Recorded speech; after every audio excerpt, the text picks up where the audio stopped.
right. Are we live? I think we're live. Welcome, my friends. All right, awesome. So today, I'm gonna be honest. Don't really have much of a plan. My plan, actually, what I was thinking about on this is I want to expand one of these two ideas. So we're gonna listen to it, and if you guys have a preference for which one you would prefer me to expand today, just let me know. We could also do something else. So what I'm doing this for is the new free class that was fundraised for the Academy. I am working currently on the realistic MIDI performances class, which will be available on my Academy page. So for those of you who don't know, the Academy on my website is a free music school. I have a class on harmony, melody writing, orchestration, orchestration 2. I have another one on mixing that I just haven't uploaded to the class yet, but it's available on YouTube. And I have two more, one on music writing sheet music, like writing sheet music, and one on creating realistic MIDI performances. So for the realistic MIDI performances series, I'm going to do explanations on creating realistic short articulations versus long, because there are differences, and just creating these realistic kind of trying to make it sound like a real orchestra is playing your music using sound libraries. But for that, I need to actually have an idea that I can work with for the entire class. And I could use something I've already written in the past, or I could have some extra fun and come up with something new, and that's what I figured I would do. I have these ideas that I've written on the live stream in the past, and today I need to come up with an expansion that could either be woodwinds or brass for either one of these. So let's listen to each one, and then I'll either make a decision on which one I prefer, or if anyone has a particularly strong opinion, you can leave it in the comments and let me know what you would rather I work on today. Let's give it a listen.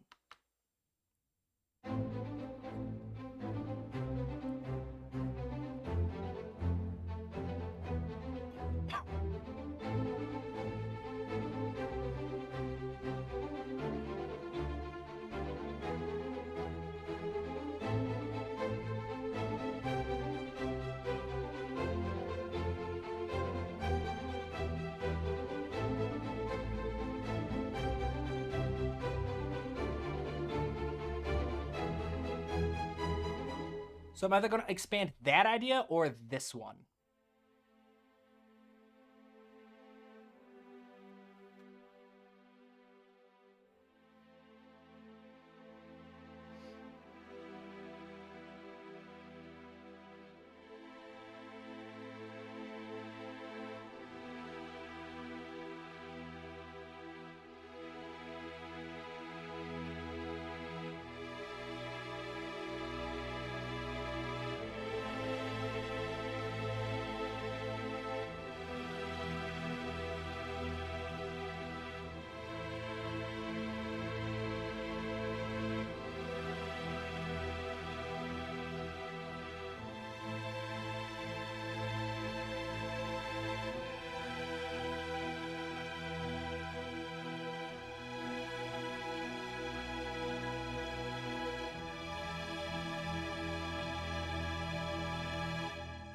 Okay, so based on just that, I think I'm going to work on expanding this one, because this one, see, I've got an idea for this already.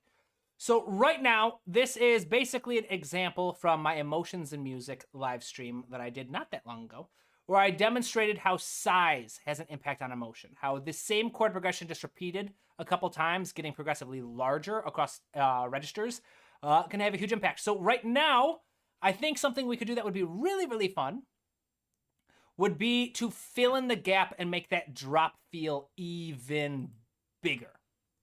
All right, so right about here.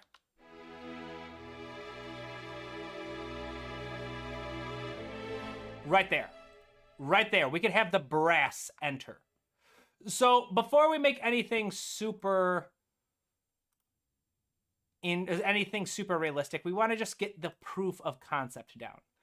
So one of my favorite libraries for proof of concept is Albion 1 by Spitfire. It doesn't mean that you have to get this one. It's just one that I personally like to use of all of mine because it's a very simple library. We have strings, woodwinds high, woodwinds low, brass mid, brass low, brass high. It's a ensemble patch rather than an individual sections patch. So I like that. Let's start with some mid brass, like the horns mostly, We have short, we have long. So let's fill in some space here. We will, right about here, open this up, and all I'm gonna do is sticking to the range of the horns around middle C tends to be where they're best. Let's just fill in some of these missing tones. So we can add an E here, an A here, an E here. Don't want to go much higher than middle C. So actually, let's stay down here. In fact, let's just double down this middle part. Let's see how this sounds.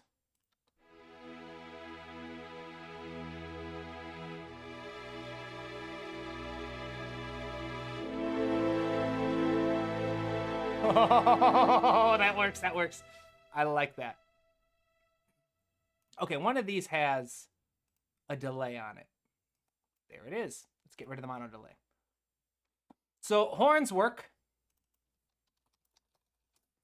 Let's fill in some low brass, because low brass is always a nice, powerful, powerful sound.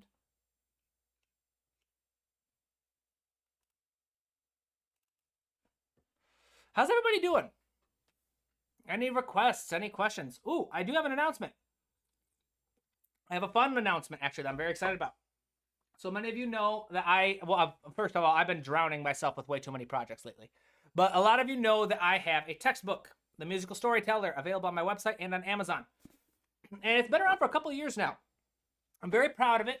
I put a lot of effort into it.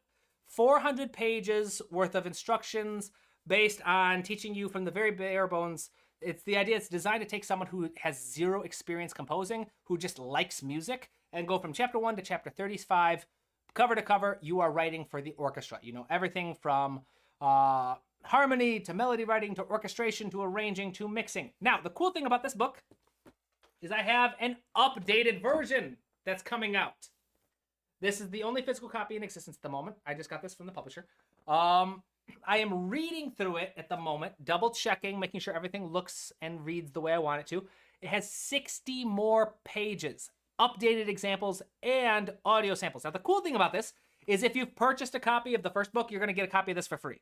Not physical copies, because your boy ain't got that much money. I can't make physical copies for everybody who's purchased one, but I can give free digital copies to everyone who's ever purchased a copy. So if you have a copy of the original one on my website, that's easy. I'm just going to resend the download link, and you'll get an updated link to download and get an EPUB and PDF version. If you purchased on Amazon, whether a physical copy or a ebook, you're going to have to email me like a copy of like your receipt or something, like your confirmation email. Send that to me, and then I will send you a free coupon for like a free ebook copy of it when it's available. But yeah, I don't believe in charging twice for the same service. So 60 more pages, updated examples. I'm very excited about this. Reading through it, and like I said, that'll be coming your way if you have a copy already. And if you don't have a copy, feel free to grab a copy of the old one before it's taken down. But that's the announcement. Let's go to long. Ooh, let's do long nasty. So long nasty, W1, is a performance type using a technique called cuivre. I don't know if it's called cuivre just for French horns or anything else, but you play it with a little more aggression, a little more sound. So this is a normal patch. This is the same one played nasty. A little brighter, a little more, especially if you go down. The impact is much stronger in the lower register, where you can hear that growling. Well, maybe it's not that strong. But you can hear how they sound subtly brighter. Let's just go with the normal one. Let's see here, low brass. Let's pop these babies back up. Let's see, I'm gonna probably think about this being like a bass trombone. So I won't need anything too dramatic. But let's see if it goes down this low. It does not go down this low. Oh wait, no. Where's my low brass? Ah, it's because I haven't added it.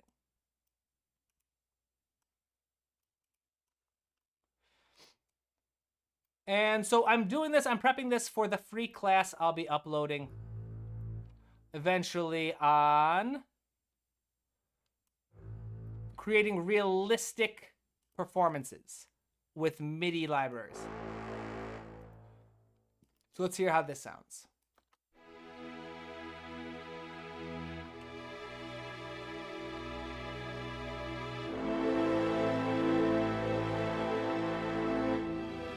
Okay. I think the low brass is a bit much. Let's focus on just getting the horns put together. All right, getting carried away. Don't want to get too carried away. So then let's see there. Let's see here, E, A, C, E. The next one is E minor.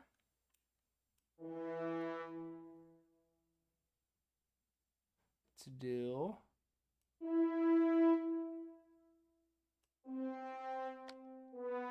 Simple voice leading.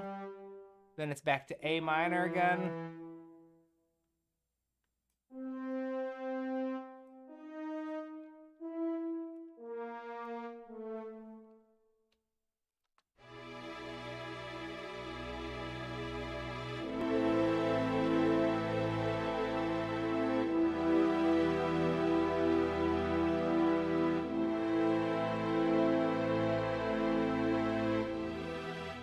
Let's write. We're using different inversions. Let's do.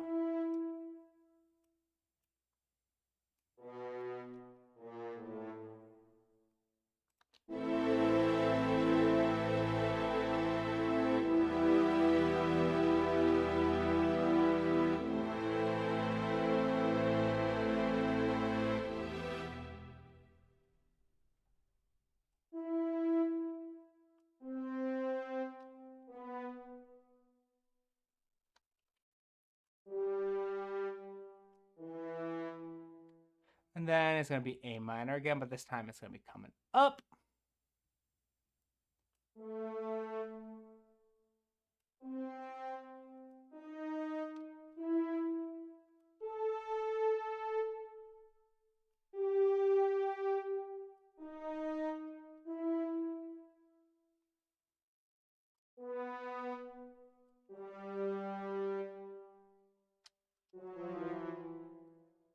Listen to this so far.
So this would be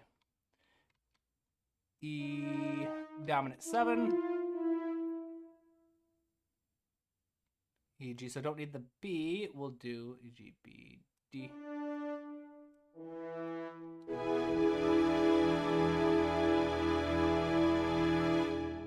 That works. Let's double check because I don't want to get lost too much. I want to look at the string parts because originally my idea was to have the horns fill in the extra space surrounding the horns that's not being used. So as long as I want to make sure that 3 out of the 4 voices are not being overlapped. So right here, we've got too many being overlapped.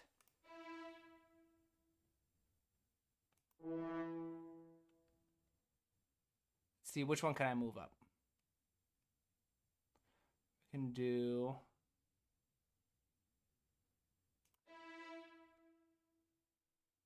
Well, does that count if it's the bass? try. 3, 3. Let's adjust this one. E, G, B.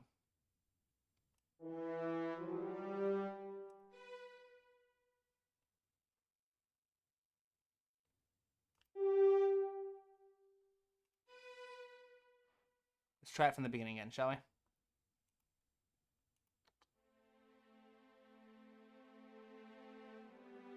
Anyone have any questions, requests, ideas, suggestions? What do you want to do?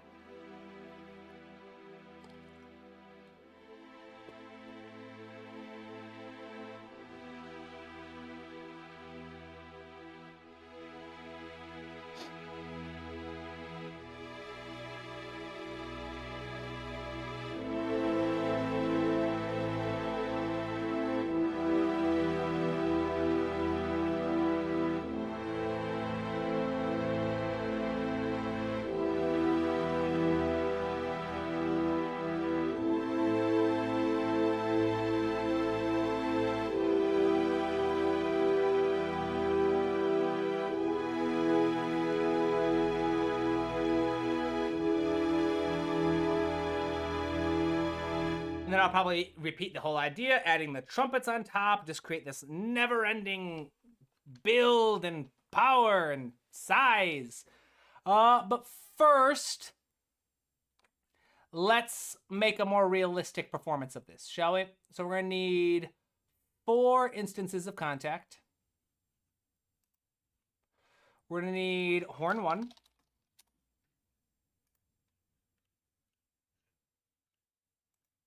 Solo horn. Whenever possible, you want to work with solo instruments for wind instruments.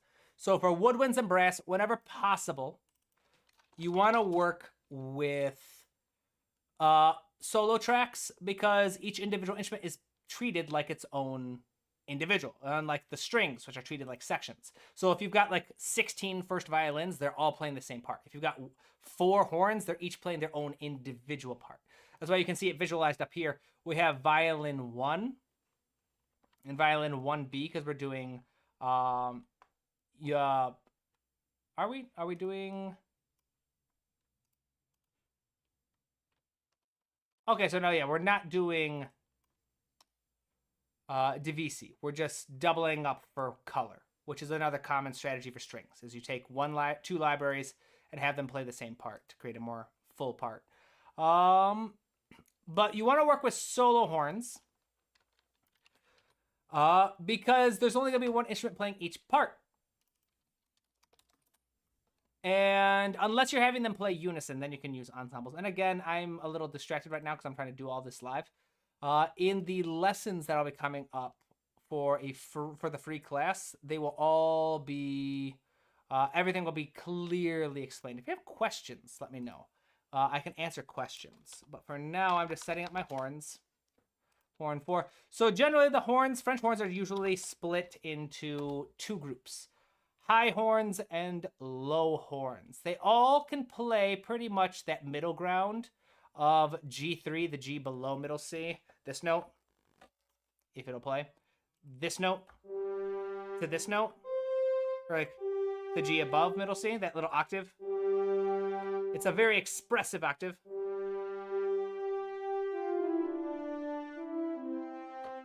But the high horns tend to specialize in moving above that register, while low horns tend to specialize going below that range.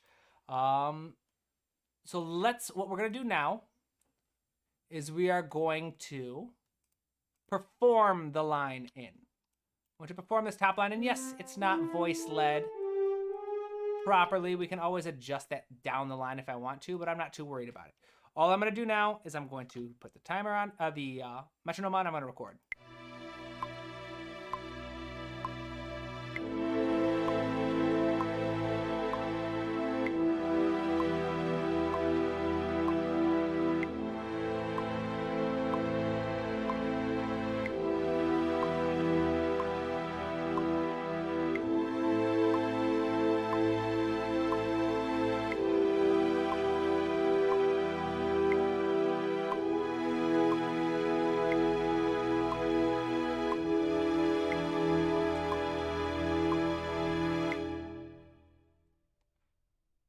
Why is the time signature?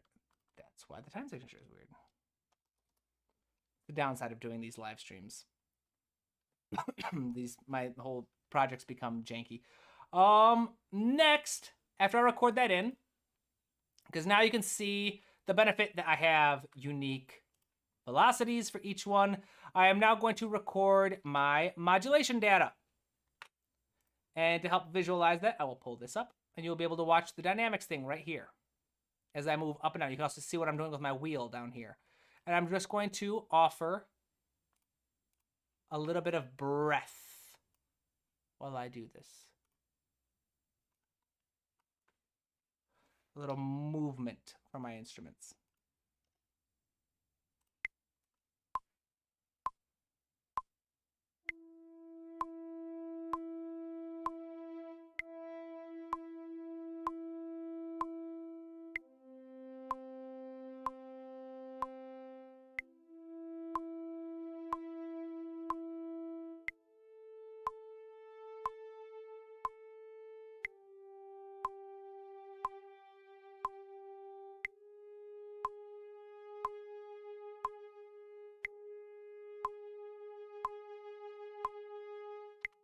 I'm going to turn that vibrato down because I don't like having vibrato on my horns, at least right now.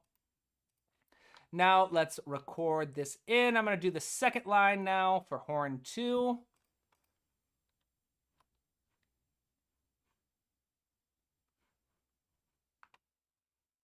This line.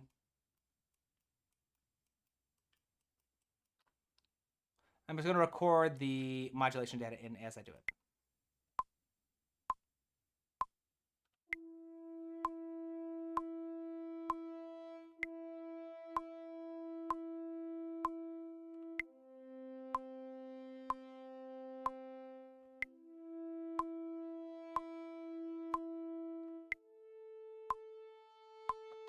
Hold up. That's going to bother me.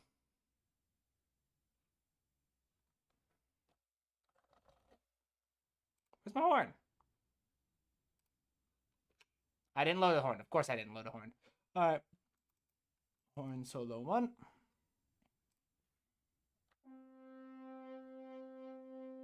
There we go. Now let's do it.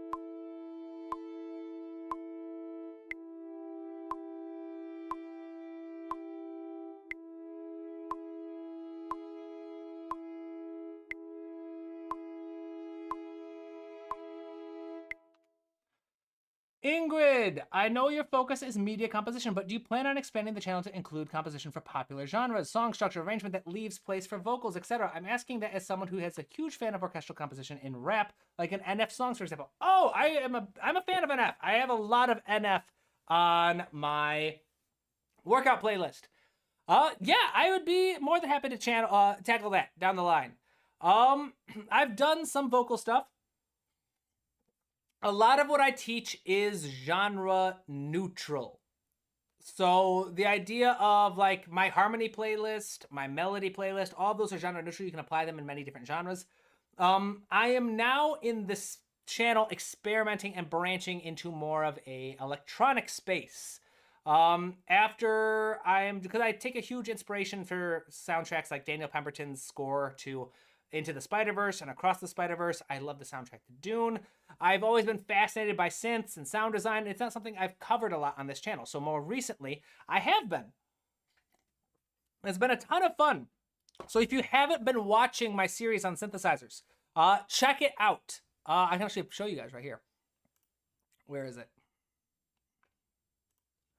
Playlists. Yeah.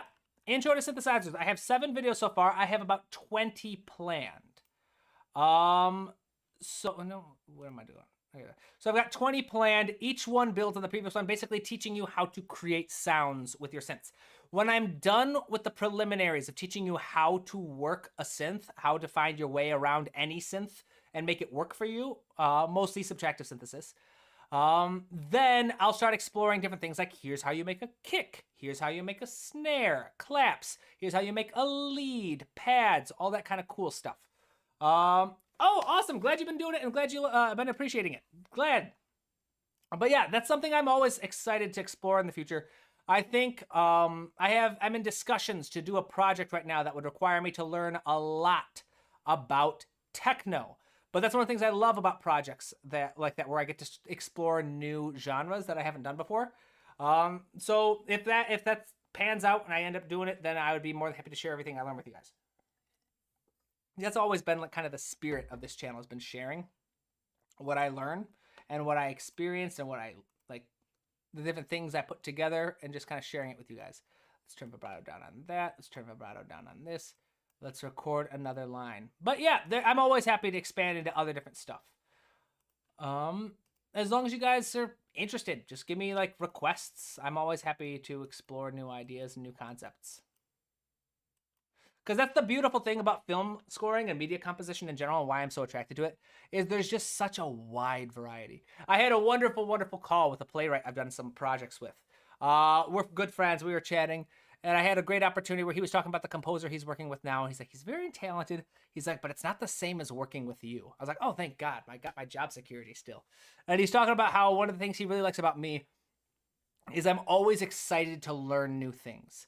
I think that's one of the advantages of never going to like never graduating from music school, about not being a traditionally classically trained musician myself, is since the very beginning, I've always felt a little bit like an outsider when it comes to music. I don't feel like I'm the typical composer. Whenever I meet other composers, they went to like conservatory or they went to a university, they went to all these different things, and they have all this wonderful, wonderful experience. And I've always felt a bit like an other in the field of music. The benefit to that is that I don't feel like I need to impress other musicians. I don't feel like I have to prove myself to other musicians. I just do it for love of the game. I love what I get to do. And so whenever I've found other directors and other producers and like writers will say that they work with other musicians, they're like, hey, can you do this style of music? And they're like, I'd rather not. I'd rather stick to this, what I'm used to. Whether they say like, oh, well, I don't think I could do experimental freeform jazz. Whereas I'll get approached by a person who's like, hey, do you think you could combine like folk music with electronic music and like orchestral choirs? I was like, oh, I've never done like any of that. But yeah, I'd love to. It sounds fun. And that opportunity for creativity and just kind of exploration of different genres has always been something I love. So I don't know what I'm just rambling at this point. Let's record another line, shall we?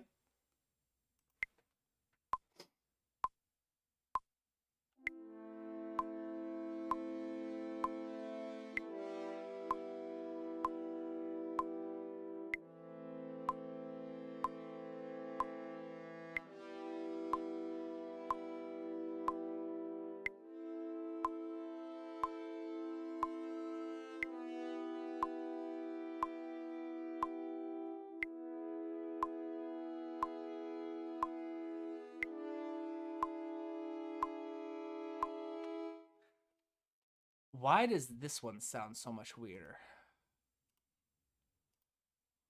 I'll have to read the manual to see if this is a different library, like if they have different. I assumed that horn solo 1 and horn solo 2 were the typical like horn 1 and 2, but maybe not. So let's just see what it sounds like with the same.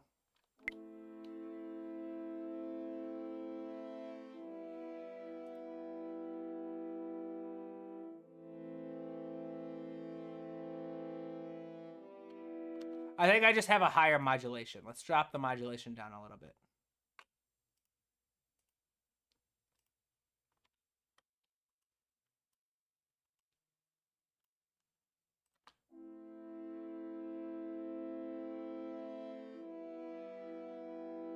I think that did it. So let's do this last one. Super close, quick, just the recording. Then we can listen. And then I might call it a little day early. Awesome. Thank you. Thank you, Ingrid. Glad. If anybody's got any questions, requests, ideas, let me know. Otherwise, we'll call it a little early today.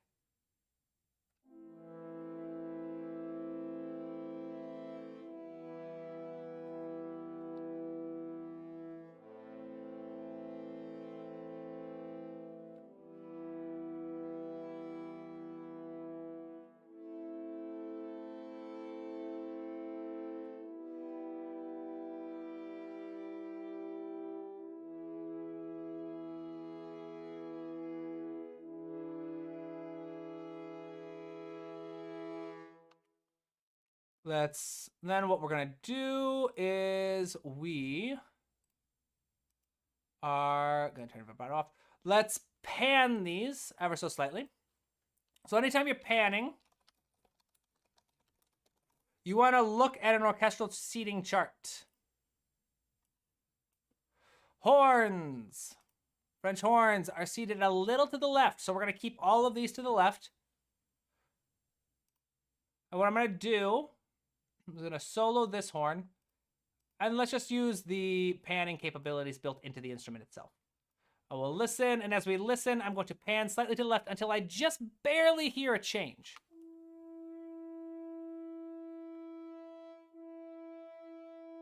It's about there for me. So then we can start taking these, and we can say if that was about 22, let's experiment with like a 25. Or a little more than that. Let's try a 15. I mean, I imagine I could spend a lot more time being a lot more careful than this. But right now, I'm not too worried about it. I'm just looking for proof of concept. And then, do I have these going to any reverb? No reverb. These horns are probably going to need reverb.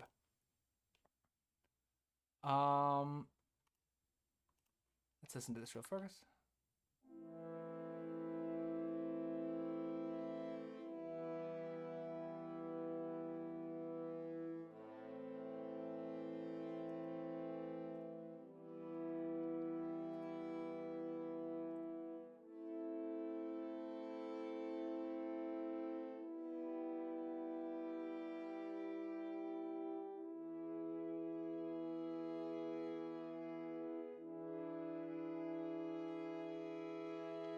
Let's create an effects. Valhalla. Let's just create a hall. Something super simple. It's over here. Let's do a large hall. We'll send each of these about -20.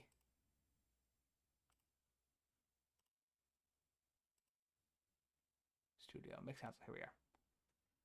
Take each of these, Q-Link, send these to Valhalla, -20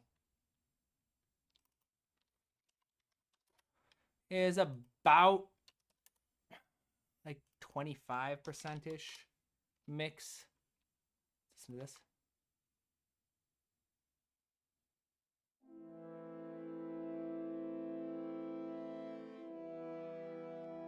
All right, awesome. Let's listen to the whole thing, shall we? And then unless there are questions, we might very well call it a day for now.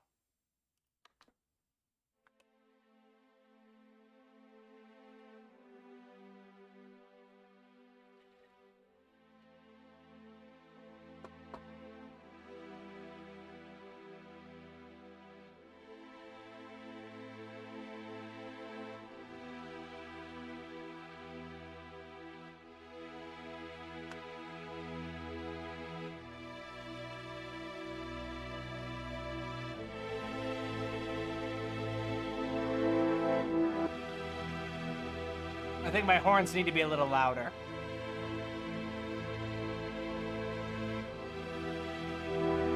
Because I like this instrument sounding better.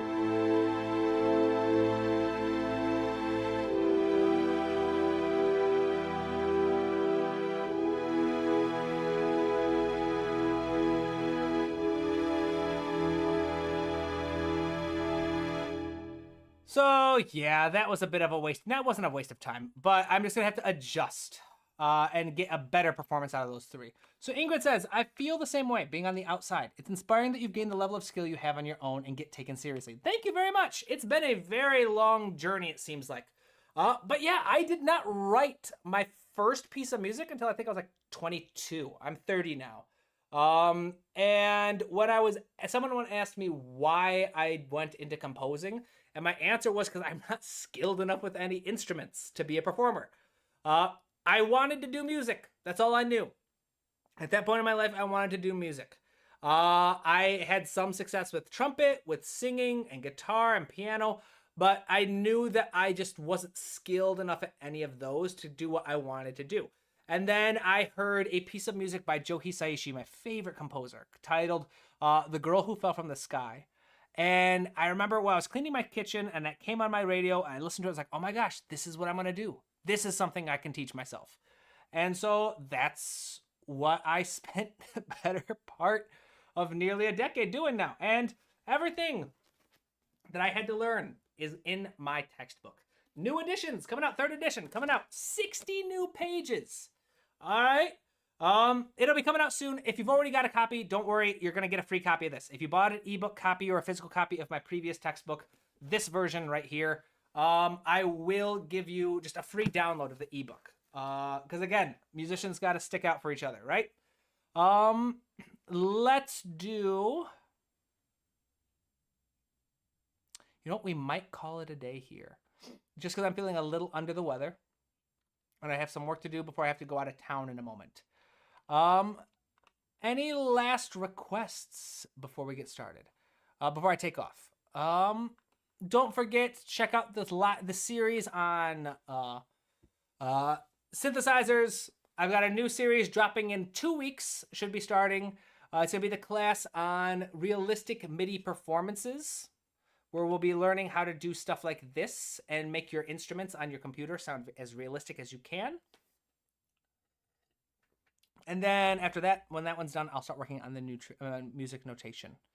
But thank you very much to everybody who stopped by. Sorry for calling it short today. But as an update, next week, the 27th, is the last Friday of the month. And you know what that means? That means free feedback on your music. So keep an eye out. I will make a post here on YouTube and on Instagram and on Discord on Monday, possibly even an email blast if you're on my email list. But I'll make announcements left and right so everybody who has a way of knowing can know that Friday I will be listening to your music and I will be providing free constructive feedback based off questions you ask about your own music. But thank you very much to everyone who stopped by. I hope you have a wonderful day. Thank you, Ingrid, for holding down the comment section today. I appreciate you. And I will see you all next week. All right, bye-bye.